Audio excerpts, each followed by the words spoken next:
मुक्तदी जो इमाम के पीछे नमाज पढ़ रहा है वो इमाम साहब के साथ क्या पढ़ेगा, क्या करेगा, न करेगा, पूरी बातें शुरू से लेकर नमाज के आखिर तक, सलाम फेरने तक तमाम बातें आपके सामने पेश करूंगा, मुकम्मल बातें। सबसे पहले एक बात क्लियर कर दूं कि अकेले कोई तन्हा आदमी है, जैसे औरत है अकेली नमाज पढ़ रही है, जो भी मुनफरिद है, अकेला है, वो नमाज अदा कर रहा है, उसके लिए तरीका अलग है। ये तरीका जो अभी बयान होगा ये जमात से नमाज का है, अकेले नमाज पढ़ने वालों के लिए ये वीडियो नहीं है। अब सबसे पहले आप नियत समझिए। नियत सबसे आसान तरीका नियत का।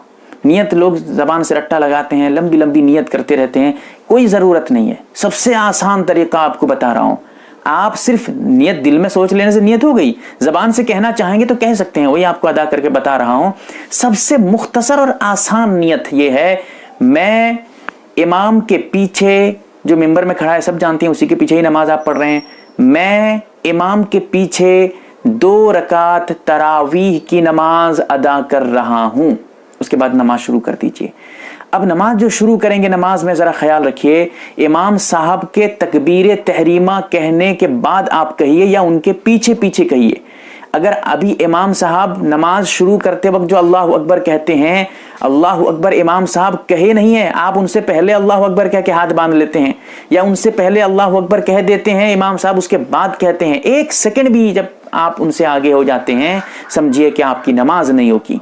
इसीलिए जब इमाम के पीछे नमाज पढ़ें, नमाज शुरू करते वक्त ये ख्याल लाजिम करें, ज़रूरी ख्याल करें कि आप इमाम के पीछे चलें, इमाम से आगे न बढ़ें नमाज शुरू करने में, अल्लाह अकबर तकबीर तहरीमा कहने में।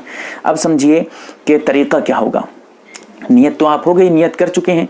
उसके बाद जैसे अल्लाह अकबर इमाम साहब कह के हाथ बांध लेंगे, आप भी उनके पीछे पीछे अल्लाह अकबर कह के हाथ बांध लीजिए। अब सना पढ़िए। इमाम साहब उनका क्या करेंगे नहीं करेंगे वो इमाम साहब का मामला दूसरा, वो वीडियो अलग है। यहाँ आपके बारे में बता रहा हूँ जो इमाम के पीछे हैं। अब आप जैसे नियत बांध के अल्लाह अकबर कह के हाथ बांध लेंगे, अब सना पढ़िए, सुब्हानक अल्लाहुम्मा व बिहम्दिका व तबारक अस्मुका व तआला जद्दुका व ला इलाहा गैरुक। ये सना मुकम्मल पढ़ेंगे। अगर आप सना पढ़ रहे थे, आधा पढ़े थे, इमाम साहब शुरू कर देते हैं अल्हम्दुलिल्लाहि रब्बिल आलमीन अर्रहमानिर रहीम मालिकी यौमिद्दीन, यानी क़िराअत शुरू कर देते हैं। जहां पढ़े थे सना, जितना पढ़े थे उतना ही में रोक दीजिए, अब मत पढ़िए।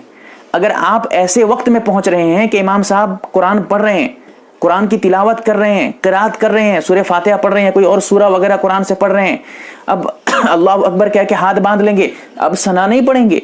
सना, क्योंकि कुरान पढ़ते हुए सना नहीं पढ़ा जाएगा, सना छोड़ दिया जाएगा वैसे वक्त में। इसीलिए अगर आप सना मुकम्मल पढ़ लेते हैं जल्दी जल्दी से, इमाम साहब उसके बाद शुरू करते हैं अल्हम्दुलिल्लाह रब्बिल आलमीन सूरह फातिहा शुरू करते हैं, कोई बात नहीं है। लेकिन अगर आप मुकम्मल पढ़े नहीं है, आधा ही पढ़े थे, शुरू कर रहे थे, 2-4 जुमला आपने कहा था, इमाम साहब शुरू कर देते हैं अल्हम्दुलिल्लाह रब्बिल आलमीन नमाज, यानी आप जो है सूरह फातिहा शुरू करके नमाज क़िराअत शुरू कर देते हैं। तो ऐसी सूरत में वहीं रुक जाइए, छोड़ दीजिए, कोई दिक्कत नहीं, आपकी नमाज 100% सही हो जाएगी, कोई दिक्कत नहीं, कोई खराबी नहीं आएगी नमाज में। अब जब इमाम साहब क़िराअत करेंगे उस वक्त चुपचाप रहेंगे, आप कुछ नहीं पढ़ेंगे। यानी जब तक इमाम साहब सूरह फातिहा पढ़ेंगे, जब तक आप इमाम साहब जो है कोई और सूरा वगैरह कुरान से पढ़ेंगे, कुरान की तिलावत करेंगे, कुछ नहीं पढ़ेंगे। आपको पढ़ने की ज़रूरत ही नहीं है। क्यों? कहेंगे इमाम साहब पढ़ रहे हैं, हम क्यों नहीं पढ़ सकते? आप इसलिए नहीं पढ़ सकते, एक तो इमाम साहब जब क़िराअत करेंगे उस वक्त खामोश रहने का हदीस में हुक्म आया है, सही रिवायत में आया है, मुस्लिम शरीफ की रिवायत है कि जब इमाम पढ़े तो तुम चुप हो जाओ, इमाम क़िराअत करे तो चुप हो जाओ, लिहाजा चुप रहने का हुक्म। दूसरी बात यह है कि हदीस में आता है, ये हदीस इख्तिलाफी है, लेकिन सही बात यह है कि ये रिवायत काबिल एहतजाज है, ये रिवायत काबिल एतबार है, लिहाजा इसको हदीस आपके सामने पेश कर रहा हूँ। मन कान लहु इमामुन फ़क़िराअतुल इमामी लहु क़िराअतुन, यानी जब इमाम क़िराअत करेगा तो आप मत पढ़िए, क्योंकि इमाम का पढ़ लेना आपके लिए हो गया। यानी इमाम जो पढ़ लेंगे समझिए कि आप पढ़ लिए, इसलिए आपको अलग से पढ़ने की जरूरत नहीं है। लिहाजा इमाम जितना पढ़ेंगे आपको सवाब सब मिल जाएगा, बगैर पढ़े सवाब मिल जाएगा। क्या जरूरत है उलझने की, बगैर पढ़े सवाब मिल रहा है, चुपचाप रहिए। और कई दलाइल हैं। बहरहाल जब इमाम साहब क़िराअत करेंगे, सूरह फातिहा सूरा वगैरह पढ़ेंगे, चुप रहेंगे, आप कुछ भी नहीं पढ़ेंगे, खामोशी के साथ सुनते रहेंगे। इमाम साहब जो भी पढ़ेंगे गौर करते रहेंगे, सुनते रहेंगे इमाम साहब की तिलावत को, इमाम साहब की क़िराअत को। اسی طرح جب امام صاحب سورہ فاتحہ مکمل کر دیں گے اس وقت آمین کہیں گے، یعنی غیر المغضوب علیہم ولا الضالین۔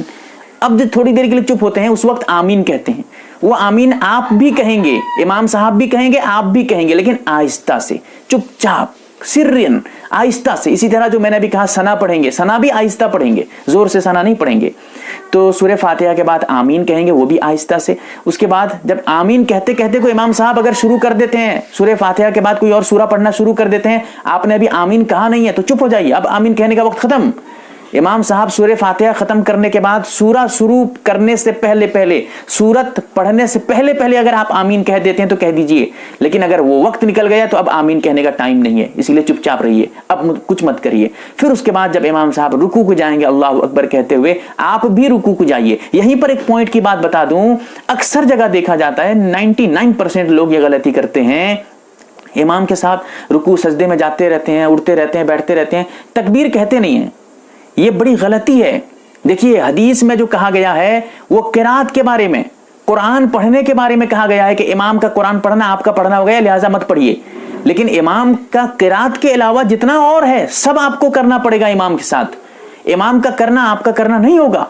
لہٰذا اگر آپ رکوع کو جاتے ہیں اللہ اکبر کہہ کے جیسے امام صاحب جاتے ہیں، آپ بھی اللہ اکبر کہتے ہوئے جائیے۔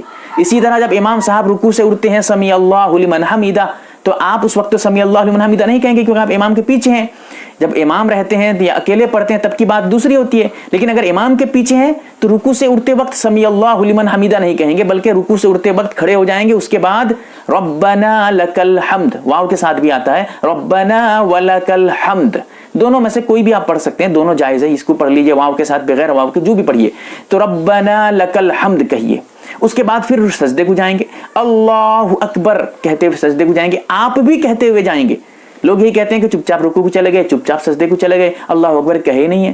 ہاں امام زور سے کہے گا، آپ آہستہ کہیں گے، آپ کی ذمہ داری ہے اللہ اکبر کہنا، لیکن نہیں کہیں گے تب بھی نماز ہو جائے گی، لیکن یہ اچھا نہیں ہے، یہ خلاف سنت ہے، یہ مناسب نہیں ہے، آپ کو بھی تکبیر کہنا چاہیے۔ اسی طرح جب سجدے میں جائیں گے، رکوع میں جائیں گے، جو رکوع کی تسبیح ہے، جب امام صاحب رکوع کو جاتے ہیں تسبیح پڑھتے ہیں سبحان ربی العظیم، آپ بھی سبحان ربی العظیم پڑھیں گے۔ یہیں پر رکوع اور سجدے کی بات آ گئی ہے تو بات ذرا کلیئر کر دوں، اگر آپ نے 2 مرتبہ کہا تھا، امام صاحب رکوع سے اٹھ جاتے ہیں، اسی 2 مرتبہ میں چھوڑ دیجئے، 3 مرتبہ مکمل کرنے کے لیے اب ضرورت نہیں، آپ کو امام کی پیروی ضروری ہے۔ لہٰذا اگر آپ نے 1 مرتبہ کہا تھا، رکوع میں گئے تھے 1 مرتبہ آپ نے سبحان ربی العظیم کہا تھا اور عظیم کہتے کہتے امام صاحب اٹھ گئے، 1 ہی مرتبہ آپ نے کہا تھا، تب بھی اٹھ جائیے امام کے ساتھ، اب 3 مرتبہ مکمل کرنے کی ضرورت نہیں ہے۔ لوگ دیکھا جاتا ہے کہ بس امام صاحب چاہے رکوع سے اٹھ کے سجدے میں چلے جائیں، یہ رکوع میں ابھی بھی 5 مرتبہ 3 مرتبہ کے چکر میں لگا ہوا ہے، یہ غلط ہے۔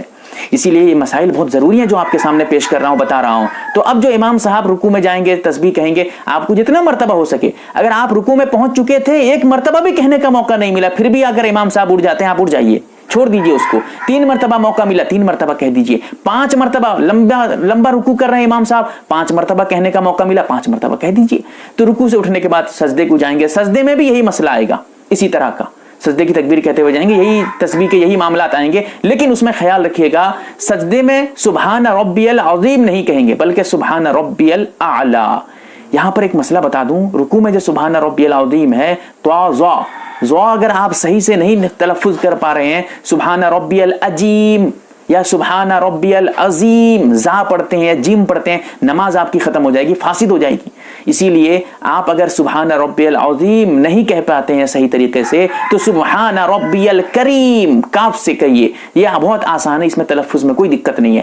پھر جب سجدے کو جائیں گے سبحان ربی الاعلی 3 مرتبہ 5 مرتبہ جو آپ سے ہو سکے کہہ دیجئے امام صاحب کے ساتھ، لیکن پیچھے پیچھے چلنا ہے، امام صاحب کو دیکھنا ہے۔ اب جب 1 رکعت یعنی 2 سجدہ کر لیں گے تو کھڑے ہو جائیں گے اللہ اکبر کہتے ہوئے، اب رکعت مکمل ہو گئی 1 رکعت۔ اب کھڑے ہونے کے بعد آپ کو ثنا نہیں پڑھنا ہے، کیونکہ ثنا پہلی رکعت میں پڑھی جاتی ہے، دوسری تیسری چوتھی رکعت میں نہیں ہے، اسی لیے ثنا مت پڑھیے گا۔ اب کھڑے ہونے کے بعد چپ چاپ رہیے، امام صاحب کا کام ہے وہ اب قرات کریں گے، وہ کیا کریں گے وہ الگ مسئلہ۔ تو امام صاحب اب الحمد شریف شروع کریں گے، اس کے بعد پھر وہی آمین کا مسئلہ آئے گا، پھر اسی طرح ہوگا، پھر سجدے جو ہے رکوع کو جائیں گے، رکوع سے اٹھ کر سجدے کو جائیں گے، اسی طرح پہلی رکعت کی طرح ہی مکمل ہوگی دوسری رکعت۔ اب دوسرے سجدے کے بعد بیٹھنا ہے، کیونکہ 2 رکعت آپ نے پہلے بھی نیت کی ہے کہ 2 رکعت تراویح کی نماز پڑھ رہے ہیں، تو 2 رکعت پہ بیٹھیں گے۔ بیٹھنے کے بعد اتحیات کا مسئلہ آئے گا، ذرا سمجھ جائیے، بڑا باریکی ہے اس میں۔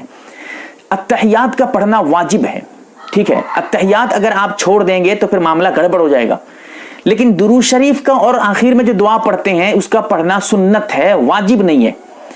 अब इमाम साहब को चाहिए कि वो मौका दें, मुक्तदी भी जो है इत्मीनान से पढ़ पाएं, लेकिन अगर किसी वजह से, जल्दी की वजह से इमाम साहब ऐसे कर रहे हैं, आप अत्तहियात भी पढ़ेंगे बैठने के बाद, आपकी जिम्मेदारी, क्योंकि किरात का मामला दूसरा था, इमाम का किरात आपकी किरात हो गई, लेकिन अत्तहियात पढ़ना इमाम का आपका नहीं होगा। इसीलिए अब क्या करना है, अब दूसरी रकात यानी दूसरी रकात में 2 सजदे के बाद बैठने के बाद अत्तहियात पढ़ेंगे। आप भी इमाम के पीछे होने के बावजूद अत्तहियात मुकम्मल पढ़ेंगे, फिर दुरूद शरीफ भी पढ़ेंगे, दुआ पढ़ेंगे, उसके बाद सलाम फेरेंगे। लेकिन मसला यहां खड़ा हो जाएगा, अगर इमाम साहब आपसे पहले खत्म करके सलाम फेर देते हैं, आप क्या करेंगे? ऐसी सूरत में अगर आपने अत्तहियात यानी तशहुद, मुकम्मल तशहुद यानी अत्तहियातु लिल्लाहि वस्सलावातु वत्तय्यिबातु अस्सलामु अलैका अय्युहन नबी व रहमतुल्लाहि व बरकातुहु अस्सलामु अलैना व अला इबादिल्लाहि स्वालिहीन अशहदु अल्ला इलाहा इल्लल्लाह व अशहदु अन्ना मुहम्मदन अब्दुहु व रसूलुहु, ये जो तशहुद है अत्तहियात, अगर आप इसको मुकम्मल पढ़ चुके थे, दुरूद शरीफ पढ़ रहे थे, आधा पढ़े थे दुरूद शरीफ, या दुआ कुछ पढ़ रहे थे, आधा पढ़े थे, अब इमाम साहब सलाम फेर देते हैं, तो ऐसी सूरत में फौरन इमाम के साथ सलाम फेर दीजिए। दुआ मुकम्मल करने की जरूरत नहीं है, बल्कि इमाम की इक्तिदा करना, इमाम की पैरवी करना जरूरी है।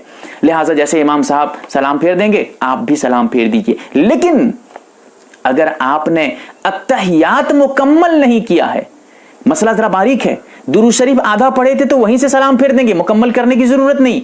लेकिन अभी अत्तहियात जो तशहुद है उसको आपने मुकम्मल पढ़ा नहीं है, उससे पहले इमाम साहब सलाम फेर देते हैं।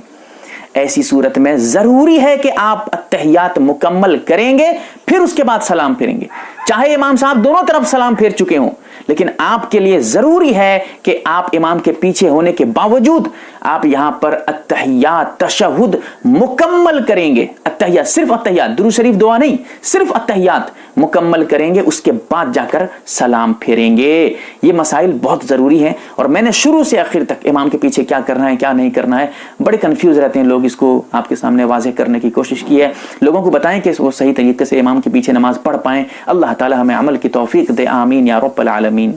मुहतरम नाज़रीन व सामईन, आप एक मुअतबर व मुस्तनद चैनल यम-ए-आर-बी दीनी मालूमात देख रहे हैं। आपकी खिदमत के लिए बहुत तहकीक और रिसर्च करने के बाद इसमें वीडियो डाले जाते हैं। अल्लाह से दुआ है ये चैनल इस्लामी जिंदगी में आपके लाहद काम आए, आमीन।